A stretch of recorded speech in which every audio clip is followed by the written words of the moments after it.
Pernah gak sih lu ngelihat orang yang bisa nekuk jarinya itu ke arah-arah yang gak masuk akal? Dia juga punya kulit yang pucat, tapi dia bisa memainkan melodi-melodi yang benar-benar manusia lain tuh gak bisa mainin. Ini bukanlah cerita fiksi, tapi ini adalah kisah nyata dari Niccolò Paganini. Seorang yang benar-benar jago banget main biolanya sampai gereja bilang, nih orang gak punya jiwa buat diselamatin.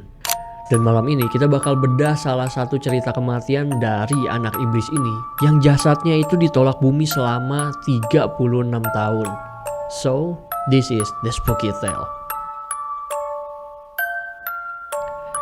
Secara medis sebenarnya dunia itu kenal dengan salah satu mungkin penyakit ya yang dinamakan Ehlers-Danlos syndrome yang memungkinkan menjelaskan kenapa jemari seseorang itu bisa lentur tuh secara gak masuk akal guys. Tapi pada tahun 1800-an hal ini itu dipercaya sebagai kutukan. Dan beberapa orang mengaku melihat bahwa setiap Niccolò Paganini itu memetik biolanya itu kayak semacam ada bayangan. Entah gua gak tahu bayangan apa, tapi katanya bayangan itu tuh membantu dia untuk memainkan biola tersebut. Dan yang paling mengerikan, konon katanya biola dari Niccolò Paganini yang dinamai Il Canon, dawainya itu dibuat dari usus sang kekasihnya. Suara udah bukan lagi musik, tapi seperti ratapan manusia yang menjadikan setiap dia main itu udah bukan lagi kayak konser klasik, tapi jadi kayak ritual okultisme. Tragedi sebenarnya terjadi karena saat si Niccolò Paganini ini sekarat di Nice, Prancis.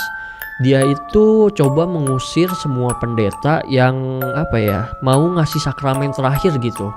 Dan waktu si Niccolò ini mengusir pendeta, gereja beranggapan bahwa ini adalah dosa tanpa kata-kata, yang artinya adalah dia ini punya kegelapan.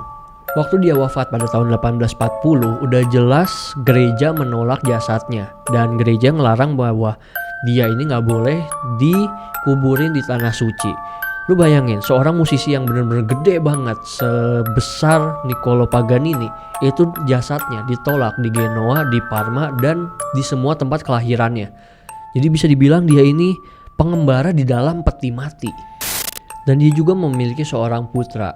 So bayangin kalau kalian menjadi putranya dan jasad ayah kalian itu ditolak di berbagai negara dan berbagai tempat. Gimana perasaan kalian? So, tulis di kolom komentar di bawah. Selama 36 tahun peti dari Niccolò Paganini ini bersembunyi seperti di dalam rumah tua atau juga di dalam pabrik semen yang berkarat dan juga di dalam pulau di Marseille yang tidak berpenghuni. Baru pada tahun 1876 jasadnya itu diizinkan buat dikuburin di Parma. Tapi apakah kutukannya berakhir? Dan banyak pemain biola profesional mengaku bahwa setiap kali dia memainkan musik daripada Niccolò Paganini ini, mereka merasa bahwa ada sesuatu yang coba ngegerakin jarinya mereka gitu. So, tetaplah waspada dengan apa yang kalian dengar di dalam kesunyian. Gua Dennis, and sleep well if you can.